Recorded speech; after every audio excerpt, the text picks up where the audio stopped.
শুভশ্রীকে দেখা গেছে শুভশ্রী নিজে থেকে লাফি চলে যায়, তাকে ইনভাইট করা হয়েছে বলে ঠিক আছে, তাকে স্কেটবোর্ড করা হচ্ছে, তাকে সবাই নিন্দা করছেন, কিন্তু আমরা শুভশ্রী কি করবে বলতো? শুভশ্রীকে ডাকা হয়েছে সেখানে, সে শিল্পী, সেই শিল্পী মানুষ, সেখানে আর্টিস্ট, তাকে ডাকা হলে সে সেখানে যেতেন, কিন্তু জিনিসটা অর্গানাইজ করে কি হলো না? আর যদি জিনিসটা অর্গানাইজ করা হতো, আর যদি মাঠটা পরিষ্কার থাকতো আর শুভশ্রী দূরে এক জায়গায় বসে থাকতো, কেউ শুভশ্রীকে আবদ্ধ করে বলতো? কখনো কেউ বলতো না।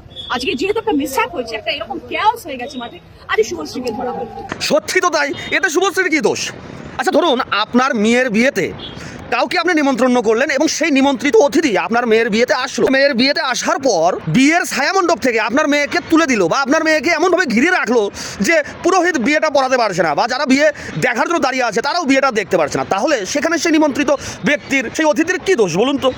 মানে রচনা ব্যানার্জির কথা শুনে আমি হাসবো না কাঁদবো না গড়াগড়ি খাবো বুঝতে পারছি না। শুভশ্রীর কি দোষ? শুভশ্রী তো সেখানে অতিথি ছিলেন, নিমন্ত্রিত অতিথি ছিলেন। আরে রচনা শোনো, শুভশ্রী নিমন্ত্রিত অতিথি ব্যক্তি ছিলেন, তার জন্য একটা ভিআইপি চেয়ার রাখা ছিল, তাকে বাদরামি করার জন্য চেয়ার থেকে উঠে মেসির সামনে ঘোরাঘুরি করার জন্য রাখা হয়নি, নিমন্ত্রণ করা হয়নি।